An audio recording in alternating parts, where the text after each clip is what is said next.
Terus menurut versi-versi yang kita dengar dari guru-guru, dari para kiai, rata-rata niku ndamel periode kiamat kubro, ini kiamat setelah kehancuran langit bumi. Niku wonten periode pertama. Ini ku trompetan pertama itu melahirkan guncangan, terus kiamat kubro. Terus kedua niku bahas. Ini ku sebagian kiai, sebagian ulama nafsiran yaumatar jufur rojifah, rojifah tasawuhan apa rojifah. Ulu yauma idzin apa wajifah. Ini sami standar.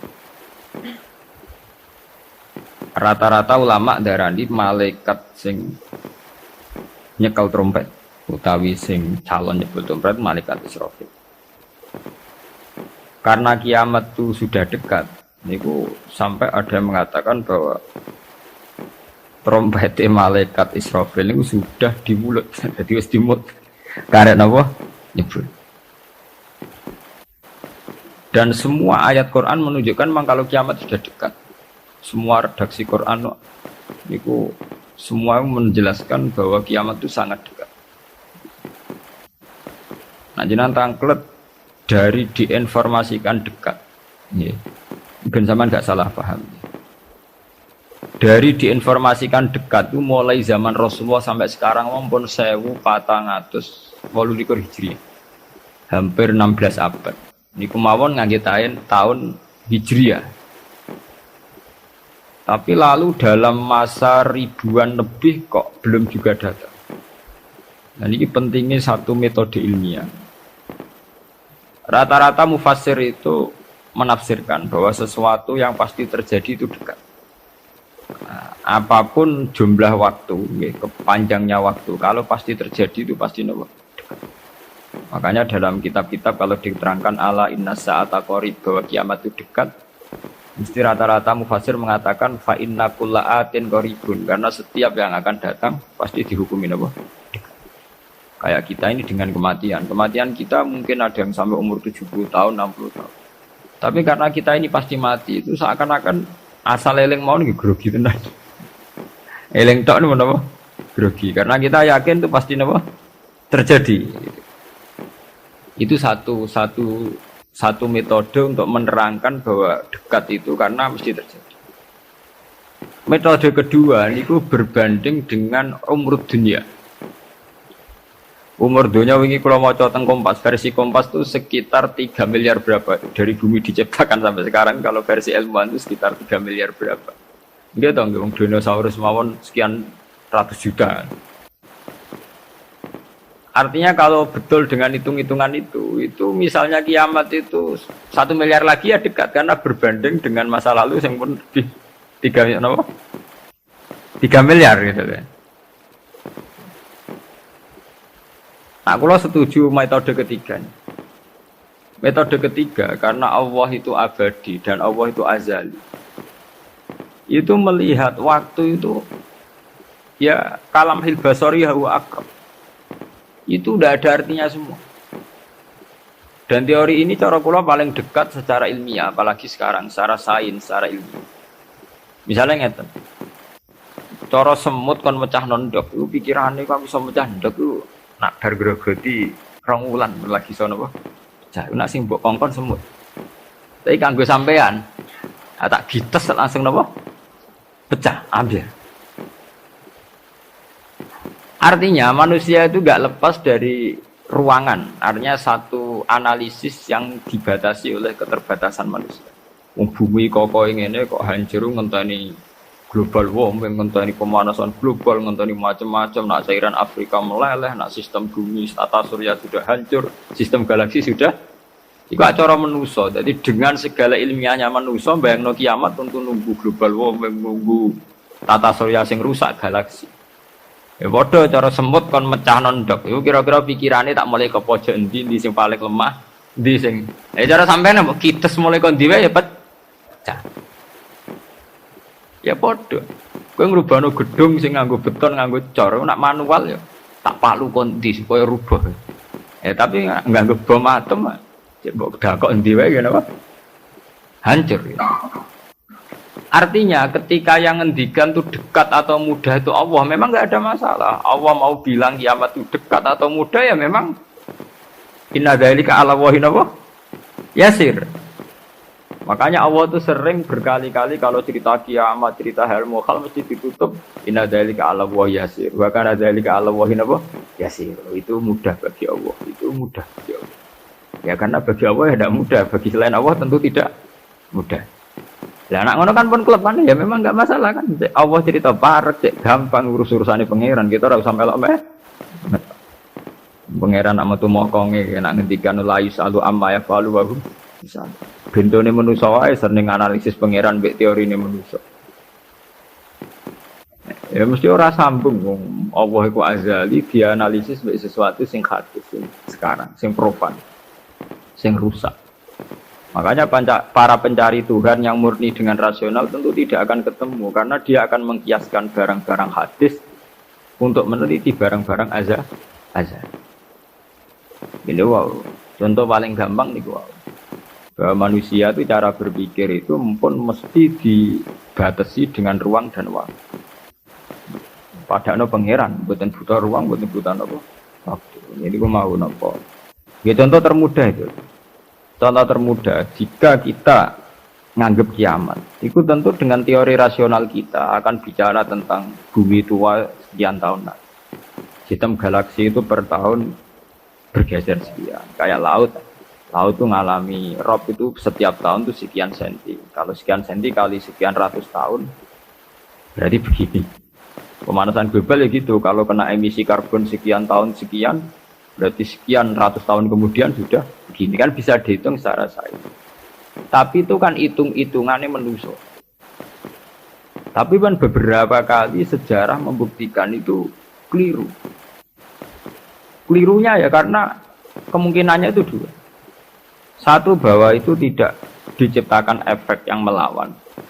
Nomor dua, bahwa kejadiannya itu tidak mesti seperti itu. Ya contoh. Ketika dulu wong nak nandur gabah nganti 8 bulan, nanti 6 bulan, terakhir 6 bulan. Itu orang mikir dihitung, dulu sering krisis pangan dihitung, nak uang jumlahnya tambah terus. Nah, terus gabah panennya 6 bulan iso kelamparan. Dalam penemuan ilmiah, sing iso 3 bulan. Sehingga zaman manusia sithik sering telat berat, sampai uang mangan jagung bekate. Saiki wong pirang-pirang ora tau telat napa berat. Dari pakar-pakar pangan sempat grogi, jangan-jangan karena jumlah uang akeh telat apa? Berat. Masalah tempat nggih ngoten. Uang jumlah akeh tanah ra tambah, sampeyan do manggon. Ini manusia lewat modernnya itu iso nggawe omah tingkat masuk. Uang modern ono sing jiwa jalan manggon Mars manggon. Artinya manusia dengan segala kekhawatiran terhadap fenomena alam yang mesti terjadi juga banyak manusia yang mengantisipasi itu lewat penemuan ilmiah juga.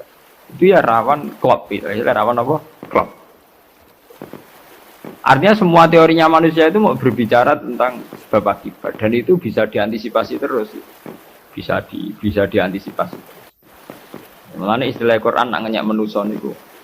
Walakin aksarahum la ya'lamun ya'lamuna dhahiran minal hayatid dunya. Paling banter manusa iku mau ya'lamuna dhahiran minal hayatid dunya. Yang diketahui itu hanya kulitnya saja, lahirnya saja.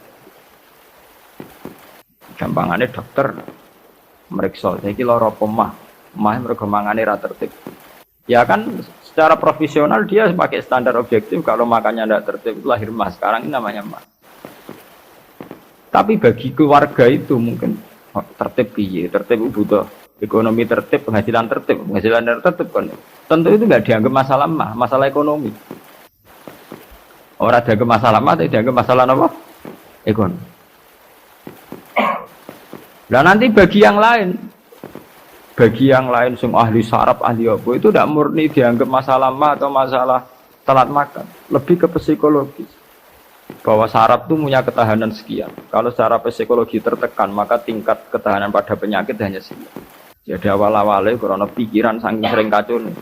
Karena sering telat lah, nak kondisi sarafnya itu, kondisi psikologinya itu stabil. Itu tingkat imunitas, tingkat kekebalan terhadap penyakit juga sekian. Artinya tidak pati riskan, nggak pati rawan kena apa? Penyakit. Itu kan sudah 3 versi. Ya sama nanti kejadiannya kiamatnya begitu. Macam-macam. Nah, tapi yang jelas kata para ulama-ulama itu, terutama ulama-ulama sing ahli hakikat, kiamat itu apapun gambarannya yang digambarkan ulama itu hanya gambaran-gambaran betapa sesuatu yang kita hinggapi sekarang, kita singgahi sekarang itu panen akan rusak. Kullu man 'alaiha fani wa yabqa wajhu rabbika dzul jalali wal ikram. Bahwa semuanya itu akan rusak musnah. Karena apa? Bagi yang nglakoni, sing nglakoni. Untuk hancur walang-walang ora usah ngenteni kiamat kubra. Kowe nek semua atek ning jero kuburan balungmu wis walang-walang, wis dadi pestane cacing dan sebagainya. Makanya ulama-ulama ngendikan, kowe ora usah bakas kiamat. Kiamat ku jek enak. Nang gitu bunga-bunga wong akeh kancane napa? Akeh. Kiamatem dhewe rak mati dhewean. Wong padha. Malah luwih ngeri kiamat pribadi. Nggih sami to nggih. Wong kena longsore tanah. Nak cara sing dahsyat iku kaya nak bumi rubuh utawa bumi hancur sawangane dahsyat. Tapi bagi sing lakoni sami mawon. Sampeyan jajal lah wis tak pendem dhewean. Bae biasa-biasa ae cara sampean tetep bagi sing dipendem tetep ora biasa. Tetep peristiwa besar. Sampean dipendem tiang. Cara sing mendem ya biasa ae, pancen wong duwe nyawa dipendem ya mati, tapi kanggo sing dipendem ya kejet-kejet tenan ya lara tenan. Artinya untuk menjadi kiamat itu udah harus nunggu kiamat kubro. Semua yang dialami oleh manusia, tragedi-tragedi itu tentu akan menjadi peristiwa besar, maha besar. Balik kok kelaparan sing mlebu ning TV ngenteni busung luapar wong Irian Jaya, wong Afrika, wong macam-macam. Tapi kangge individu yang hari itu sedang lapar ya ngeri tenan lah diberitakno lah ya wis ngeri. Wong karena dia benar-benar ngalamin apa? Kelaparan. Makanya ketika ulama-ulama ilmu hakikat itu lau asyraqa laka nurul yakin la ra'aital akhirata aqraba ilaika min antar tahila ilaiha. Andaikan kamu imannya benar, itu tentu melihat akhirat itu sekarang, tidak usah nunggu nanti. Lau asyraqa laka nurul yakin la ra'aital akhirata aqraba ilaika min antar tahila ilaiha. Andaikan kamu sudah sampai ainul yakin, hakul yakin, kamu melihat akhirat itu sekarang. Tidak usah nanti-nanti nunggu mati atau nunggu ono ba'at, nunggu swarga napa? Neraka. Kenapa? Ya itu tadi. Bagi orang yang khosyahnya tinggi, orang-orang yang pada kelas idza dzikra wa wajilat, akhirat itu sekarang. Sampai nanti ya akhirat, besok ya akhirat lagi, hari ketiga ya akhirat lagi.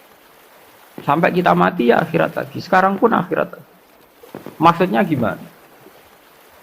Bahwa paling kita takuti saat mati adalah masuk surga sebagai simbol ridho Allah dan masuk neraka sebagai simbol tubuh. Dan bagi orang yang sangat takwa, itu takut ya dimulai dari sekarang. Setiap detik kita takut jangan-jangan kita tidak dalam ridho Allah. Setiap detik kita takut jangan-jangan kita sedang dalam suhu. Nah, ketakutan-ketakutan ini tentu menjadi kita sudah benar-benar kayak di akhirat. Artinya untuk trauma tentang neraka, untuk menikmati surga itu ya dimulai benar-benar sekarang. Artinya ning swarga sing tak golek ya ridane Allah. Ning neraka sing tak wedeni ya sekarang juga kita juga begitu. Sekarang juga kita sing paling wedi ya mbek suhtullah. Sing paling seneng ya mbek ridho. Nane akhirat ngenteni mati ya akhirat yang bentuk. Ya akhirate kowe wedi pangeran ngenteni mati, nggo ning kuburan dhewean. Nggo ditangisi mudin ki saiki dhewean ning kuburan. Serana dulur, ora ana sanak. Lah apa zaman ning donya akeh wong terbahagia, ana dulur mana tukaran. Ana bojo malah ge. Saiki kowe lara ning kuburan dhewean ra ana anak, mana ana anak geger malah mbek anak. Ya mudin ya ilmiah. Apa? Mudin tiba menangi dhewe ndek ning nglakoni rutin. Kan apa nak dewean terus lara kan betul mesti itu. Ada kok anak bojo zaman ning dunia malah kadang anak bojo masalah. Itu artinya apa? Itu tadi. Kiamat itu ada, ba'ats itu ada. Kita nanti mati, nanti kita dihisab. Tapi seorang mukmin sejati tentu tidak akan menunggu hisab itu datang nanti. Mulai sekarang itu takut hisab. Makanya sampai Rasulullah ngendikan hasibu anfusakum qabla an tuhasabu. Kowe ngitung awakmu yo saiki, ngrasa awakmu mbok evaluasi terus, mbok hisab terus. Ya Allah, hari ini saya melakukan amal baik berapa, amal jelek saya berapa. Qabla an tuhasabu, sebelum benar-benar hisab itu nanti nyata. Audit dari Tuhan nanti belum. Makanya Rasulullah itu nganggap kiamat itu biasa mawon, sesuatu yang kecil yang biasa. Mati oleh Rasulullah dianggap biasa. Karena bagi orang yang takwa, tentu dalam hidup itu sendiri yang diperjuangkan. Gimana setiap detik, setiap hari ada evaluasi. Saya ini sedang dalam ridha Allah atau dalam suhtullah. Nah, orang yang sudah begini ini yang masuk innamal mu'minuna alladzina idza dzukirallahu wajilat. Nah, aku ya ora wajilatem bayangno. Waduh, ketemu Allah ning kiamat amalku elek tok sok ben piye. Lah apa saiki ra ketemu pangeran jen biyen do. Ketemu pangeran ngenteni kiamat. Iku jenenge kalah innahum ar-rabbihim yawma idzil lamajibun. Jen bekicap uripe ubek napa? Jogeman utek ngene utek elek. Geman urip. Duh koyo apa menang ning akhirat gak sowangu, kok ketemu pangeran. Wedi ngono ora usah ngentek esuk bae. Ya saiki detik ini juga. Paham? Nah, sampean taklek. Niku rak makom sing dhuwur. Ora makom dhuwur-dhuwuran, jen aturane kudu ngono. Iki aturan, ora senengane kok makom-makoman. NU nek kon nggih makom. Lho pancen begitu. Standar seorang mukmin, innamal mukminun standare idza dzikirallah wajilat qulubuhum. Ora ana innamal mukminuna sing papan atas terus papan menengah napa? Papan bawah. Nah, sendiri kenal wali dari makom dhuwur, nak wong am makom ndek. Wis suwe nak wali dhuwur wong am ndek, tapi iku kewajiban. Subhanallah wa bihamdihi adada khalqihi wa ridha nafsihi wa zinata 'arsyihi wa kalimatihi. Subhanallah wa bihamdihi adada khalqihi wa ridha nafsihi wa zinata 'arsyihi wa kalimatihi. Subhanallah wa bihamdihi adada khalqihi wa ridha nafsihi wa zinata 'arsyihi